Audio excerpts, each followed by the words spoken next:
In this video, we're going to be talking about Kateri Tekakwitha, which was not her original name, and we're going to be talking about her difficult but wonderful conversion to the Catholic Church, how that came about, and the really difficult circumstances that she faced in life. And she teaches us that no matter what circumstances you have, no matter what sufferings you have, no matter what trials you have, you can live a holy and joyful life for Christ. And so we're going to talk about her right after this.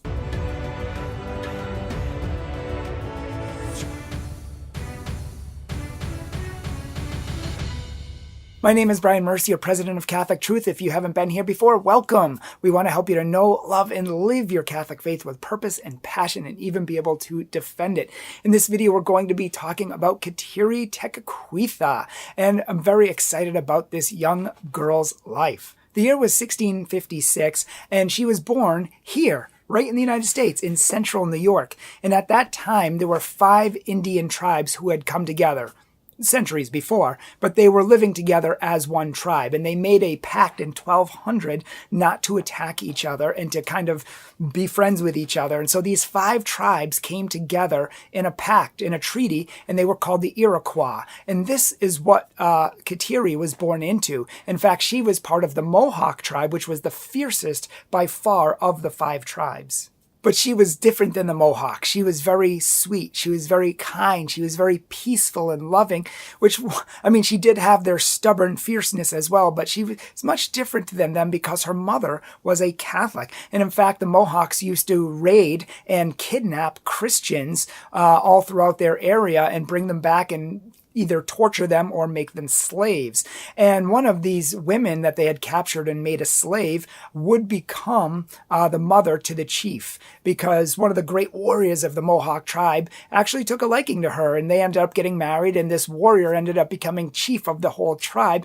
And so they had a daughter, and her name was Kateri, but not Kateri at the time. Her name originally was Ioragode, which means sunshine or little sunshine.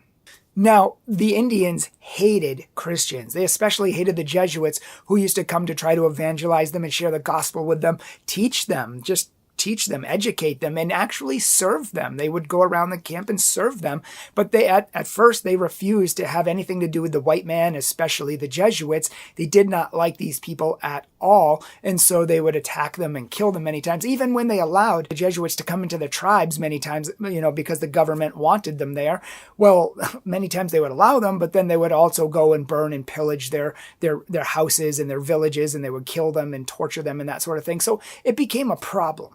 But we'll come back to that in a minute. When Kateri was 4 years old, smallpox broke out and killed pretty much everybody she knew. Her family, her mom, her dad, her family, everyone she knew. And it even scarred her. She had scars all over her face, and she would suffer from not blindness, but severe diminishment of her sight for the rest of her life. It severely affected her. And where she was a joyful sunshine before, she became more serious after this, more reserved. She was probably in a lot of pain as a kid for a long time. She didn't feel like going out and playing with the kids, so they would come in and visit her from time to time, and she would just make herself busy around the house. Eventually, because of this, the chief's brother had to adopt her. And so she was adopted by him and his wife, and he ended up becoming chief of the whole tribe. So she was still the daughter of the chief. And he ended up changing her name to Tekakwitha. Tekakwitha. And Tekakwitha. So it's actually 3 different words, but Tekakwitha, which means she pushes it. And he named her this because despite a lot of her limitations in the way she looks and their concerns that she might not get married because of the way she looks, the chief of the tribe said, no, she has a lot of gifts that a lot of these men would love. She's hardworking. She's diligent. She's intelligent. And when she puts her mind to something, she is stubborn and she's fierce and she can accomplish it. She pushes it. So Tekakwitha means she gets it done. She can do it. She can accomplish it. So again, around this time, the Mohawks often raided Christians and kidnapped kids and brought them into slavery and killed and pillaged and burned and that sort of thing. And they even did so to the Jesuits, who they hated. And eventually the French government got tired of this because they're sending people peacefully and they're just killing people and torturing them. And so the French government sent 1,200 soldiers to take care of the problem. Now, it's important to note that they tried to do this peacefully. They did not come to kill anybody. They did not come to kidnap anyone or put anyone in jail or take any of the Indians hostage or anything like that. No, they just sent a force that was big enough that would scare the living daylights out of all of them. And they ended up just running for their lives. The Indians didn't even try to fight back against such a force, and they just ran and ran.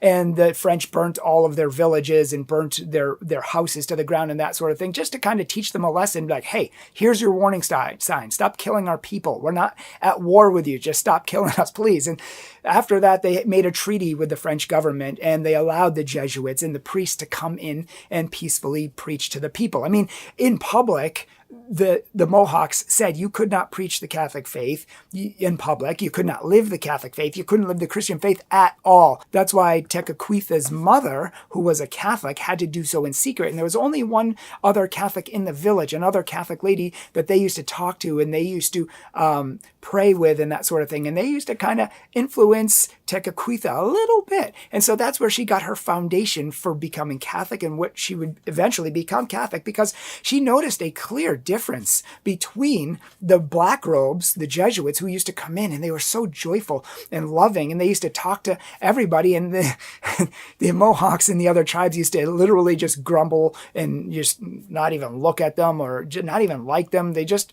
did not like these black robes, so they pretty much ignored them. They were mean, they were rude, whereas the Jesuits were very nice. They were kind, they would serve people, and so she saw a distinction. She would hear sometimes the priests teaching people about God and saying that God makes no distinction between race or nationality or people. God loves everyone the same. We are all his sons and daughters. Whereas in the Indian tribes, they used to brutally kill each other and try to ravage and pillage each other's tribes. And in this case, the Iroquois had to come together, but many other times they just killed each other. And in fact, when they took over another Indian tribe or even non-Indians, they would put the people in cages and they would fiercely torture them every night. Every night. It was a display. It was a spectacle for the whole town. The men, the women, the Indian children, they all used to come to see the capture and the torture of prisoners. And they used to delight in the torture of prisoners. The screaming and the wailing, the more the better. Of course, many times they didn't get that, especially if they were Indians, because from a very young age, the Indians would put super hard, I don't want to use the word penances, but they used to discipline themselves from a very young age, do very difficult things. They used to torture themselves when they were young, from kids, so that by the time they were adults, they could endure most any kind of torture. And they would not scream, and they would not yell, and they would not wail like their captors would want them to, and they would take it like a champ, so to speak. They would take it in the chin. And many of these Indian tribes were so fierce and so stubborn that even under the fiercest tortures, they would not scream. They would not give the captors the benefit of that. But nonetheless, the men, women, children, they all got brutally drunk, and they would just revel in the tortures. And in fact, they would get drunk at other times too. I believe they called it like I can't remember the exact term. It was like white man's fire or something. They would blame the white man for giving them these booze and making them all crazy, because then they would go, do all kinds of crazy things. But they would keep doing it. And Tekakwitha did not like it, because they would even fight each other. They would just go crazy when they were drunk. And so she noticed the difference of how immoral and unvirtuous they were in almost in every way, versus the black robes who were teaching love, who were teaching peace, who were teaching kindness, and who were even loving to these people, even when they weren't loved in return.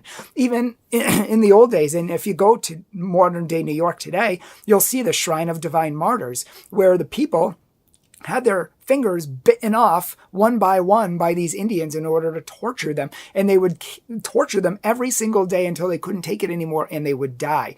And that's not just for, non-Indian people, the black robes, the priests, the missionaries. That was for Indian people as well. They tortured them until they died. And so Kateri saw this huge difference, and she would wonder why the God who made all of us and loves all of us the same would he permit this kind of action? Would he want us to treat each other that way? So she started relating to her Catholic mom and the other lady who helped her out after her parents died, and she started relating to that faith a lot more. It made a lot more sense to her that she wanted to know this kind of a God. She wanted to know a loving God. She wanted to be a loving person. She would often get made fun of by her own tribe for being less. I mean, she wasn't a full Mohawk, and they would always let her know that, oh, well, her mom was a weak non-Mohawk. Of course she's not going to love this. Of course she's not going to love the torture. They used to make fun of her a lot for this, but she just couldn't give in to that. I mean, it takes a lot to actually torture children and to revel in it. I mean, okay, maybe men, and sure, yeah, maybe women, even so, but children, they had no discrimination. They tortured everyone. And it was at that moment, one night, when they were all drunk and doing this, that she came to the conclusion that what her tribe was doing was wrong and that God would not want to treat people that way. If he loved everyone, then even if we disagree, we should not treat other people like that. We should love everyone in return. Totally contrary to this, the true God, the Iroquois worshiped the god of war, who is known as the eater of flesh and the drinker of blood. So they truly believed that all of this torture and murder would please their God, who is the eater of flesh and the drinker of blood. They believed it pleased him, appeased him. Because Kateri was the only one who would not take part in it, and she went back and she tried to find excuses to stay in the house and to work and to knit and that sort of thing, her aunts and other people in the village tried to break her. They did not like the fact that she seemed to be a little too cozy with the priests or with their Catholic, upbringing. They did not like that because they didn't like Christians in the first place. So they kind of wanted to break her of this. So you have two opposing forces right here going on in the Iroquois tribe. You have, on the one hand, the Jesuits who are really starting to make some success. They're serving people. People are seeing their unconditional love and how wonderful they are. And the Indians, some of them are starting to come to God and wanting to be educated in the faith. And they would start to be taught. Whereas on the other side, her family was starting to torture her. They would introduce her to like secular dancing and to boys and to all of these things that she really didn't want to be a part of. They sent her to extravagant parties, kind of to drown out this spiritual in her. She did not want to have anything to do with what her aunts wanted. And it was really painful for her to try to do all of these things. They gave her extra work. They gave her less food. They would give her all these activities that in extra. It was basically like a Cinderella in some sense. They would make her like Cinderella. They were trying to make her life a living hell so she would break and succumb to the Iroquois way of life. But something really big happened. Everyone knows that the Iroquois conquered the Mohicans, the last of the Mohicans. They destroyed the Mohicans. And the war chief, who was responsible for conquering that whole tribe and leading the armies into battle, came to the village one day as a Christian.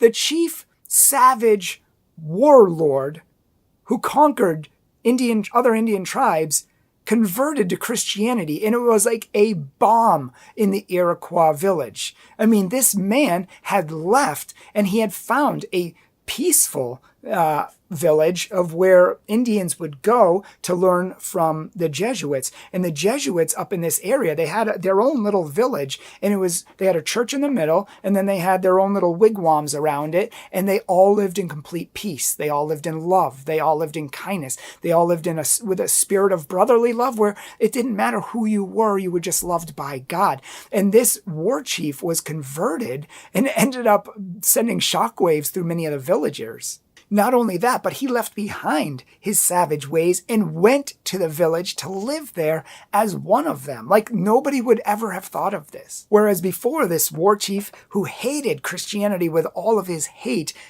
somehow ended up becoming one of them. I mean, this just shows that God can heal the hardest of hearts, the people who hate the most. He can work in their lives. Contrast that with Tekakwitha, who was being tortured by her aunts, who she wanted to stay inside on Sundays and, not do everything that the Iroquois did.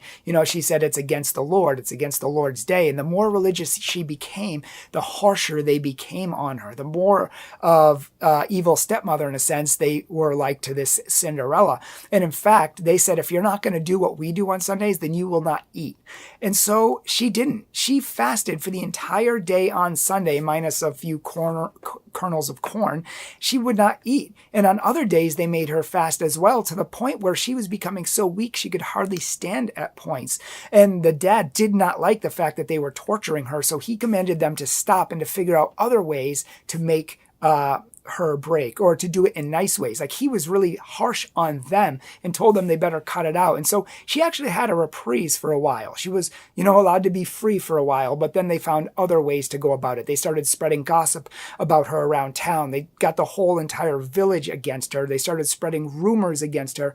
Can you imagine if your town, someone in town spread rumors about you, and everywhere you went, people looked at you suspiciously and whispered against you and gossiped against you? I mean, that would be hard. Would you not want to move? We see this online today with cyberbullying and that sort of thing. It's really hard. And yet she endured all of these. She was a Mohawk. I mean, she had the fierceness of her father and she refused to break. Once she put her mind to loving God and wanting to learn the Christian faith, she would not break, as nice and kind as she was. And that this just made them mad, and it made them go harder on her. And she would dig her heels into the ground, and she would be fierce, and she would not bend. She would be loving. She would be kind. She would greet them. They said, "You're not going to eat all day then." She would be like, "That's okay. I won't eat." In her mind, Jesus suffered out of love for her. So she was happy to suffer out of love for him. Jesus was put on the cross. Jesus was made to do things against his will. So in her mind, when she was made to do things against her will, it was her little gift that she could give God. And she offered all of these things up for Jesus, her Savior, Jesus, her Lord, who she was learning so much about. Eventually, it came to a point where the aunts were harassing her so much that she just decided to become a Christian. I mean, things were about to get worse, but she had to do it secretly, and she became a Christian. And she not only wanted to become a Christian, but they said, with how much they're persecuting you now, as you are not a Christian, if you become a Christian, that may end up killing you. I mean, right now, your health is so bad. Right now, sometimes you can't even get out of bed. Right now, so many times she kept contracting sicknesses one after another, and she had to be in bed and be served. And when she wasn't in bed, all she did all day, all she wanted to do was a few things. Number one, pray and serve other people. We'll come back to that in a second. But they said, you know what? You need to get away. You need to run away from your family if you become a Christian, because they are going to continue to harass you and persecute you for the rest of your life. They're not going to give in. So she did. So she ended up going to the village of the Christians, and she ended up becoming baptized, and she ended up she had to wait a year to receive the Eucharist. That was the rule, because they wanted to make sure that the savage people, who were extremely savage at the time, they wanted to make sure that they could truly live the Christian gospel. And they were really serious about living a life of love and, getting rid of the ways of killing and murder and torture and all of that sort of thing. And so what they would do is they would instruct them and help them. And then if they were really serious and they made great progress, they would be able to receive the Eucharist. And just being baptized, just being able to receive our Lord in the Eucharist gave her the most amount of ecstasy and joy that a person can have. Already she was doing great penances for Jesus. She would offer everything up and extra things for him out of love. So she was already living the Christian faith. So after she was baptized and she received and confirmed and all that, and she received her name Kateri, and that's why we know her name as Kateri Tekakwitha, and she became a Catholic, and she would end up fleeing. They wanted her to get far away because, obviously these were Indians. They can track anyone. And so they wanted to go to Canada and just get her far away so she could live her own life.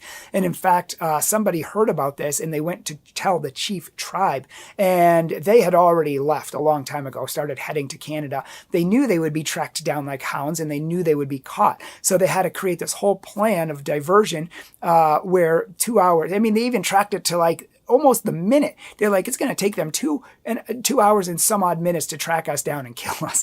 And so we have to create a diversion. And so what they did is Tekakwitha and a couple others hid in the woods. And one of the other Indians, because the chief really didn't know these people very well, so he didn't know that they were helping her. So one of them posed as a hunter who was lost.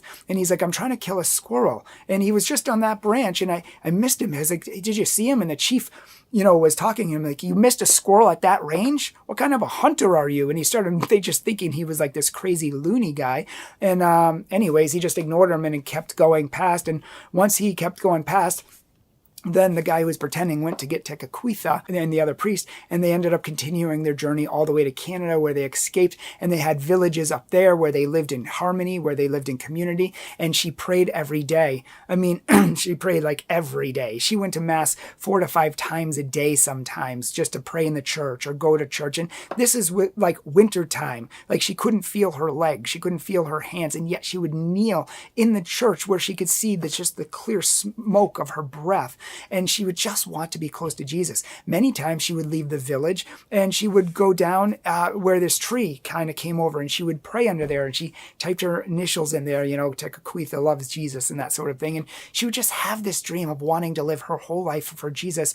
And then she heard about nuns, and she wanted to live in community as nuns. And she got a few other people who would want to live in community with her. And they wanted to start this order where they just lived for Jesus. They prayed all day. They fasted. They worked in the fields. They served the poor. They served the needy. She wanted to give her whole life to Jesus.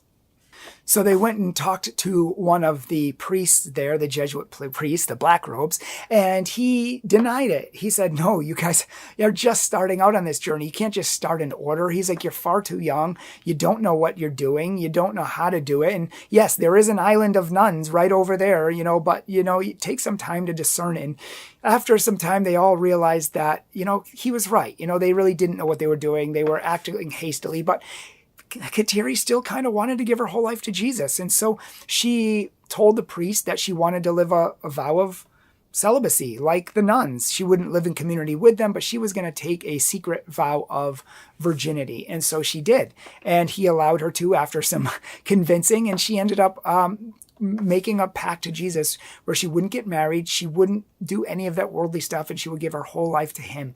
And she did. And in fact, a lot of the people in the community started gossiping against her because there were some rumors that came out that an older man may have been doing stuff with her, and it was a huge scandal. She never defended herself. She just kept praying, and the black robes came over and started questioning her, and eventually she was exonerated. But throughout her whole life, Kateri had persecutions. She had trials.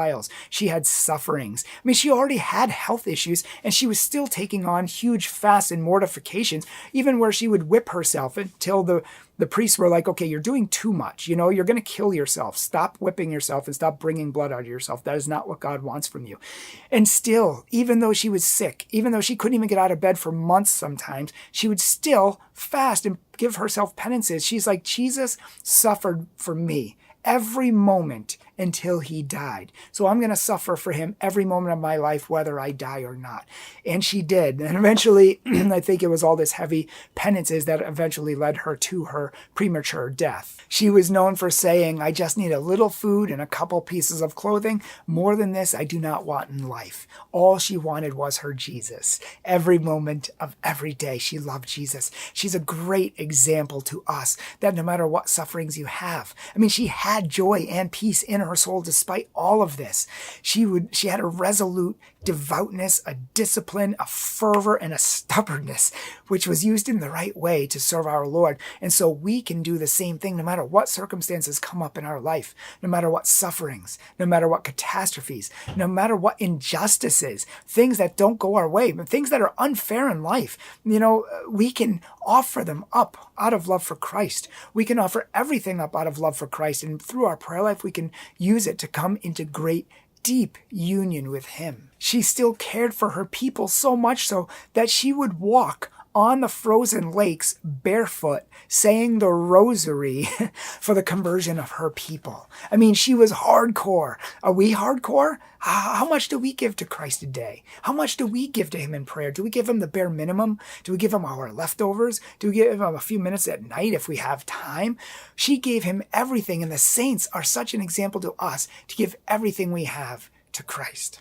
She ended up dying in 1680 when she was only 24 years old, and she is a legacy, a memorial for young people who can live for Christ. She started living for Christ when she was a teenager. She gave her whole life to Christ when she was around 20 or a little before that, and she ended up dying when she was 24, totally in love and totally a saint for Christ. And now she's living in glory and majesty with him in heaven. So Kateri Tekakwitha, Against all persecutions, against all sufferings, she was a great light. She was, in fact, a little sunshine to everyone around her. She served everyone around her, loved everyone around her, even those who persecuted her. She was a great example of Jesus Christ, who loved everyone around him, even to the cross. Thank you so much for watching this video today. If you loved this story and you want to hear even more inspiring stories of saints, check out our other videos, especially Blessed Margaret of Costello. That video will blow you away. Her story is even more amazing in my opinion. Also, St. Francis de Sales, who converted 60,000 Protestants back to the Catholic Church at the time of the Reformation. An amazing story. St. Catherine of Siena and others. We will link them below or at the end if we remember. And please check these out. They will continue to inspire you in your faith. And if you haven't checked out our website yet with our t-shirts, please check out our website, thecatholictruth.org. And if you haven't checked, if you would like us to come to your parish, to speak at your parish, to give a retreat, to talk on the saints, please check out our website, catholictruth.org, and check out everything down below in our show description notes. If you haven't followed us on social media yet, if you haven't supported us on PayPal or Patreon, we would be eternally grateful so that we could continue doing this ministry that we do. Thanks so much for watching, and God bless.